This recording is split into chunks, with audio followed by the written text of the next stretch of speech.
Thank you, thank you. How you guys doing today? How you guys doing today? Thank you for having me, much appreciated. Once again, my name is Rohan Murphy. I am a youth motivational speaker from right down the road, Long Island, New York.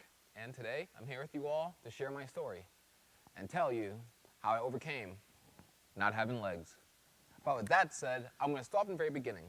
And unfortunately for me, I was born with a very severe birth defect that left both my legs deformed. And a lot of kids your age always ask me, well, what do you mean deformed? So to give you all a better understanding, I want all of you to take your hands and grab your kneecaps. Well, when I was born, my kneecaps were on the opposite side. When I was born, my legs were backwards. That's how bad deformed my legs were. At the time, my doctors didn't have any answers for my parents.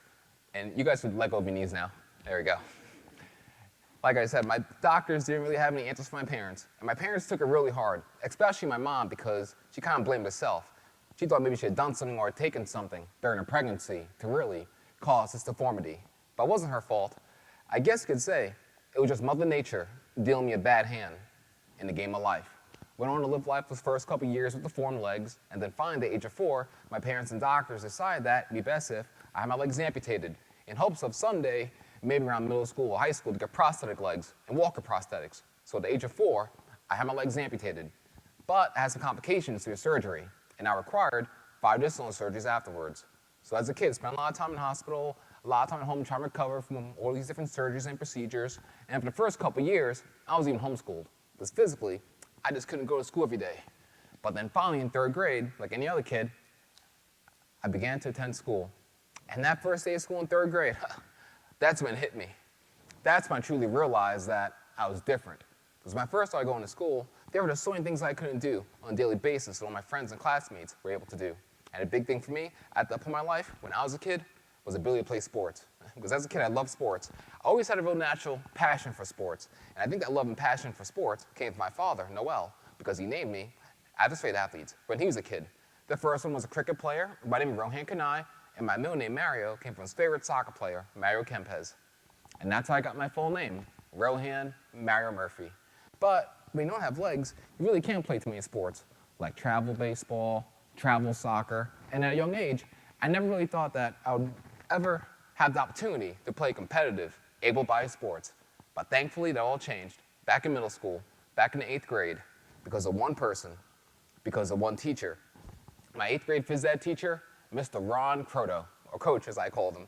And you see, most kids in schools, like all of you, don't really know or believe that the teachers and administrators in your school have that ability and that power to change your lives for the better. But trust me, believe me, they do. And that's exactly what Coach did for me. See, Coach realized, once again, by not having legs, obviously, I couldn't play most sports now, like soccer, which he was coach of out of middle school. So Coach was nice enough and kind enough to make me a team manager for a middle school soccer team. And by becoming the manager for a middle school soccer team, I go to practice every day, I go to all the games, help them take stats and attendance, and finally, for the first time in my life, I was actually part of a sports team. And I had such a good job being a manager for a soccer team during the fall. The very next season, during the winter, Coach once again gave me that same role as manager, but this time for our school's wrestling team. So I did a pretty good job once again being his manager during wrestling season, helping him out with the team. But then one day, towards the end of the season, Coach came up to me in phys ed class. And I'll never forget that day. He has a big smile on his face, comes running up to me, he looks at me, and he tells me, Ro, I have a great idea. I asked him, Coach, what's that? He says to me, Ro, I've been doing some thinking, and I think you could wrestle. I think you could somehow go out on that mat and wrestle kids with legs and be a wrestler like anyone else. And I asked him, all right, Coach, but if I don't have legs, how in the world could I wrestle? Oh, he said it'd be easy. He said I'll just have to somehow roll myself out onto the mat, jump on the mat, grab kids' legs, and take them down. And I told him, Coach, thanks, but no thanks. And I told him wrestling just wasn't for me. I told Coach I was happy just being a manager. But the thing about Coach, what really made him great, and what really made him special, not only as a teacher, but as a person, Coach did not give up on me. He did not give up on me. He was so persistent. Every single day, he'd just come up to me in the hallway in school. He'd try to get me to join a wrestling team and try the sport of wrestling. And usually I'll tell Coach no. But one day after school, Coach finally got a hold of me, literally. He brought me down to the practice room, and he started to really show me and demonstrate to me how I could wrestle, how I could take people down, how I could pin people, even without legs. And I couldn't believe it. Finally, I found a sport that I can do. I found a sport that I can play. I told him, all right, coach, you know what? Next year, when I'm in high school, 9th grade, I'm going to try for a high school wrestling team, and I'm going to somehow make the team just for you, coach. He said, all right. So, of course, now I had to go home and had to talk to my parents about it. But my mom did not want me to wrestle. I mean, you guys know moms are, right? My mom was so worried about me getting hurt, getting injured. And she said to me, Ro, you're going to be out there wrestling kids with legs. You're going to be at a huge disadvantage. Aren't you worried? Aren't you afraid that you're going to lose a lot? I told her no. I was not afraid to fail. I was the one that tried, and if it didn't work out, then so be it. At least at the end of the day, I could say I tried my best. My parents finally said, all right, Ro, go ahead and do it. So ninth grade year came, I did just that. Went for a high school wrestling team. And that first practice back in 9th grade, it was huge. It was probably the most important day of my life because if I was somehow going to be able to go out there and wrestle kids with legs, I couldn't wear those prosthetic legs. I couldn't wear those fake artificial legs that I wore every single day when I was your age, whenever I would go somewhere in public, whether it be the mall, the movies, and especially school. Now, why did I wear those fake legs? Well, I wore those fake legs because still, at the point of my life, when I was your age once again, I was still so insecure, so embarrassed, so ashamed about being different, so ashamed about not having legs, so ashamed about being disabled. And I finally said to myself, you know what? I have to be who I am. I have to be Rohan Murphy. I have to live my life to the fullest. And hopefully, all the kids in my school, and especially all my new teammates on the wrestling team, would be kind enough to embrace me for who I am. So once I had first practice anyhow, I took off my prosthetic legs, hopped on my wheelchair, crawled out to the middle of the mat, sat down, and I was looking at all of my new teammates around me. And I really truly thought that someone was going to make fun of me. You know, I thought maybe someone was going to bully me because I was so different. But something at that practice happened, which amazed me that I'll never forget. Something amazing happened. All my new teammates, every single one of them came up to me, one by one. They shook my hand, they looked me in the eyes, and they said to me, Ro, it's great to have a wrestling team. We're going to have a great season. And for the very first time in my life, outside my own family, I felt acceptance. I felt I belonged somewhere. And I'm telling you this because what I would love from all of you, for not only your 4 years here in CATS, not only for your next 4 years in college, but for the rest of your lives, I would love all of you to be inclusive, not exclusive. Be inclusive in life, not exclusive. And for me personally, speaking at schools all across the country like this one, being inclusive, that's not an anti-bullying stance. Speaking to adults at conferences all across the country, being inclusive, that's not a liberal stance. To me, being inclusive in life, that's a human stance. So once again, as all of you grow older, be a good human being and be inclusive, not exclusive in life. But anyhow, back to that first practice, my coach says to me, Ro, I'm going to show you some wrestling moves, I'm going to help you win some matches, and we are going to have a great season. I told him, all right, coach, let's do it. And I went on to wrestle that first year, 9th grade. I wrestled JV junior varsity, and I'm not going to lie to you guys, I didn't do too well.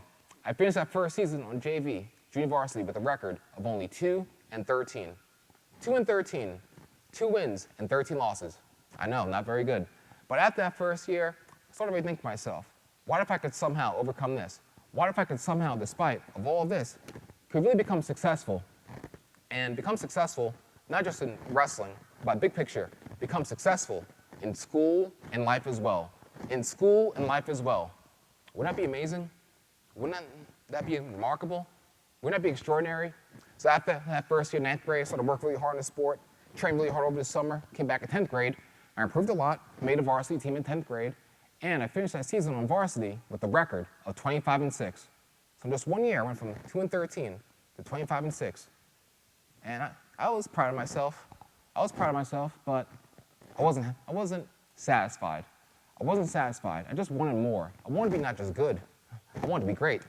After the season, I went to my team awards dinner, and my coach, he gave me the team award for most improved wrestler. I remember sitting there on that big award, that big trophy, and my mom was sitting right next to me. And she asked me, Ro, what's wrong? Why aren't you happy? Why aren't you smiling? I told her that I don't want this award for most improved wrestler. I don't want this award. I want the other one, the one for MVP. I want the award for best wrestler. So at that dinner, I had a little meeting with my coach and asked coach, how could I somehow get to the next level in sport of wrestling? Once again, How could I go from good to great? He said, Ro, this summer, why don't you try going to wrestling camp? Maybe even 2 camps, maybe even 3. I told him, sure, all right. So I went home with my parents anyhow. We did some research on camps all across the country. And most of the camps that we found were pretty similar. 3-day camp here, 4-day camp there. Nothing really stuck out to me. Then I finally found this one camp that was pretty unique, that was pretty special. It was called the J. Robinson 28-Day Intensive Wrestling Camp. It was held all the way out at the University of Minnesota. Did some research on the camp, found out that all the wrestlers would go there, wake up every single morning bright and early at 6 a.m., work out for 4 to 5 times a day for 28 straight days. I told my parents, oh, this is perfect. This is exactly what I need. Not for wrestling now, but for life as well, because it was around this age I was beginning to really look at colleges. And growing up as a kid, I had 2 goals for myself. I had 2 goals that I really wanted to accomplish in life. One was to find a sport that I can play, which I found in the sport of wrestling. But the second goal was, after high school, I really and truly just wanted to attend a big university. I wanted to live on a big college campus independently by myself, and someday earn a degree and graduate from that college or university. And for me, that was a big deal because growing up disabled, don't get me wrong, I had a great family, great parents, but my parents, especially my mom, were very, very, very overprotective. I guess you could say as a kid I was pretty sheltered. To give you an example of that, when I was your age back in school, and anytime my school class would go on a field trip to, say, the Empire State Building, Washington, D.C., Frost Valley, my parents, or my mom I should say, would never allow me to attend. She would never allow me to go because she was always so afraid that something bad would happen to me. So finally, it's got to the point in my life I told my mom that it's just time to let me go. It's time to set me free. I had to figure out if I could be independent. I had to figure out if I could someday live on the college campus by myself and take care of myself like any other college student. So thankfully, my parents agreed. They said, all right, Ro, go ahead, work hard and have fun at camp and be careful. And I went to that camp, and let me tell you, that camp changed my life. It really gave me a different perspective on things, like how much hard work, dedication, and sacrifice it was going to take to be great. And not just wrestling, but anything else in life as well. And some of those workouts at camp that we had to do, some of those practices at camp, or drills, as they called them at camp, that we had to do as wrestlers, they're pretty tough. They're pretty challenging. Let me give you an example, one. So at camp, we wake up every single morning bright and early, and usually we just have a running practice. And since I don't have legs, most of the time I would just do laps around the track in my wheelchair by myself. But this one morning, my camp counselor, he really wanted to push me. He really wanted to challenge me. My camp counselor happened to be a guy by the name of Brock Lesnar. You guys ever heard of Brock Lesnar? Pretty famous UFC fighter, WWE wrestler. So one morning, Coach Lesnar brought me down inside the middle of the track where there was a football field. Coach Lesnar said to me, Ro, hop out of your wheelchair, which I did for him. I'm going to take this off. He says, Ro, hop out of your wheelchair, which I did for him. He then says, all right, Ro, I want you to somehow, for me, try walking down to that end zone, 100 yards in a handstand, all the way down, 100 yards in a handstand. Then he said, when you get down to that first end zone, how about you then try doing a pyramid of 10 push-ups? Try doing a pyramid of 10 push-ups. Then after all that, Ro, try walking back down another 100 yards, back down to his first end zone. And initially, I thought Coach was kidding. I thought he was joking, but he wasn't. And I was at a point in my life when I would just do anything to improve. I would do anything to make myself not only a better wrestler, but a better person as well. So I did for Coach 100 yards, just like this, all the way down. And trust me, I was struggling. I was stumbling. I even fell down a couple times, and I had to pick myself back up, like so. And finally, I made halfway to the 50-yard line. And Coach Lesnar surprised me. Coach Lesnar would tell me, because the workout was so hard and so difficult that I could stop and go back. Coach Lesnar would tell me, because the workout was so difficult that I didn't have to finish. But I told Coach that I'm the type of person that when I start something, I'm gonna. So 100 yards, just like this, all the way down. Now, made it down to that first end zone, 100 yards later.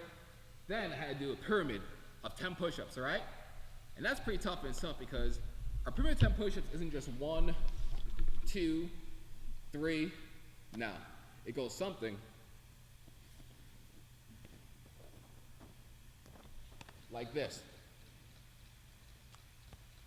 1, 1, 2, 1, 2, 3, 1, 2, 3, 4, Yeah, I'm not going to do all 10 now, but you guys get the drill, right? Then finally, after all those push-ups, another 100 yards, back down to the first end zone for Coach Lesnar. And I had to finish. I couldn't let him down. I had to prove to him that I could complete the workout. But with all that said, here's the important part. Always tell kids a story because growing up, when I was younger, my family and I, we were always surrounded by a lot of different doctors, physical therapists, occupational therapists that always tell me what I couldn't do in life. They'd always tell me what I wouldn't be able to accomplish in life without legs. So, growing up as a kid, whenever somebody told me that I could accomplish something, I did it anyway, just to prove them wrong and prove to them that I could be successful with or without legs. Let me give you an example of that, guys. Before, I told you that I had 2 goals growing up. I had 2 goals that I really wanted to accomplish in life. Play a sport, and then someday at the high school, graduate from college. And growing up, my dream school, my #1 choice was Penn State University. You guys ever heard of Penn State? Penn State, great school, great academics, great school academically, but a school with also one of the best, if not the best, Division I wrestling programs. I told them, my guidance counselor, that I want to go to Penn State.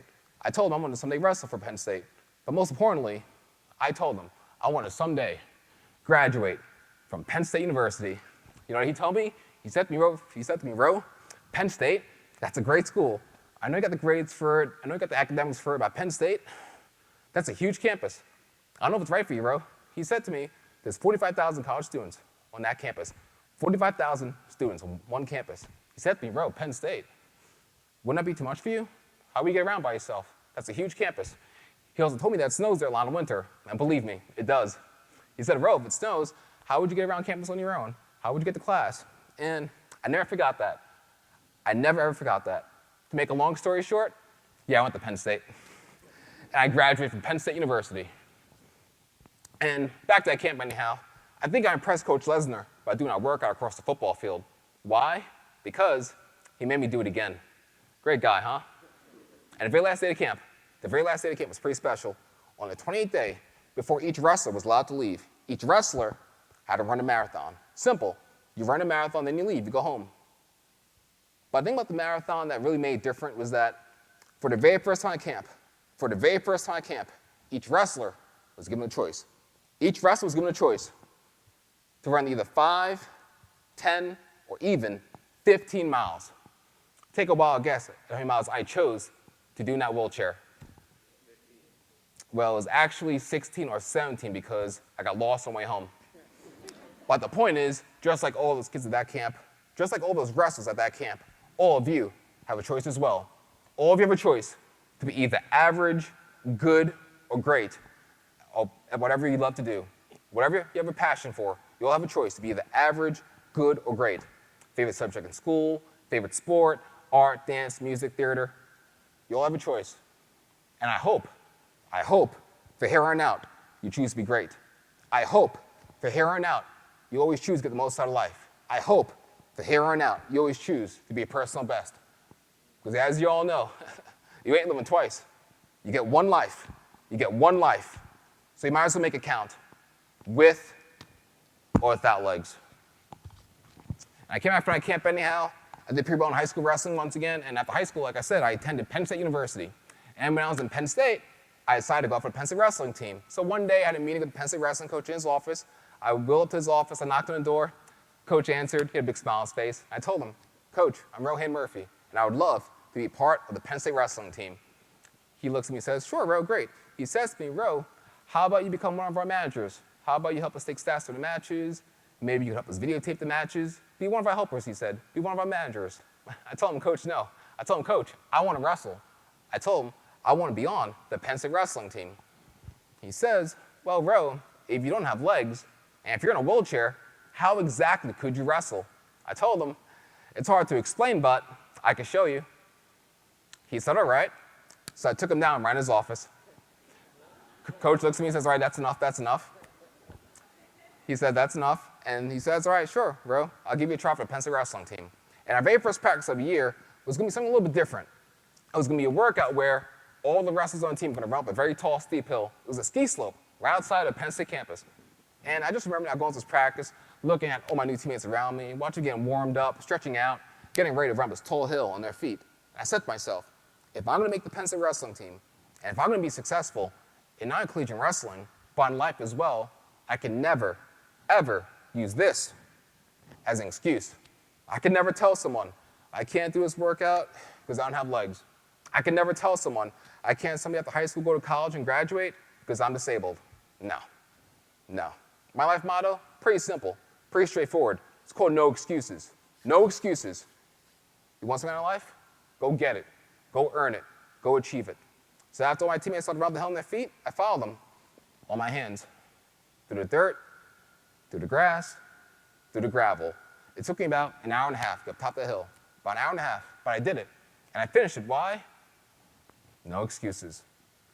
And I once heard Dr. Martin Luther King Jr. say, wherever you're going in life, you should fly there. Get there as fast as possible. And don't ever let anything stop you. And if you can't fly in life, you have to run. And if you can't run, you have to walk. And even if you can't do that, like myself, you have to somehow crawl. See, at the beginning, I told all of you something. I told all of you by being born disabled, not having legs, that I was dealt a bad hand in life. You guys remember that? I told all of you that I was dealt a bad hand in life. And I'm fine with that now. I really and truly am. Because to me, just because you're dealt a bad hand in life doesn't mean you have to fold. Doesn't mean you gotta give up. You gotta persevere. You gotta keep on going in life. You see, I'm a true believer in that. Every single person eventually, doesn't matter who you are, where you come from, every single person eventually has to overcome something in life. Has to overcome some type of hardship, some type of struggle, or maybe even some type of adversity in life. And adversity, as you all know, comes in many different shapes and forms. It could be growing up in a single-parent household, maybe watch your parents go through a divorce, maybe watch your family struggle financially, or maybe even something pretty unique and extreme, like not having legs, like myself. But if I could overcome this, and if I could be successful, why can't all of you? What's holding you back? What's stopping you? At the end of the day, what's going to be your excuse? Thank you for your time, guys. Really appreciate it. Take care, all right? Thank you.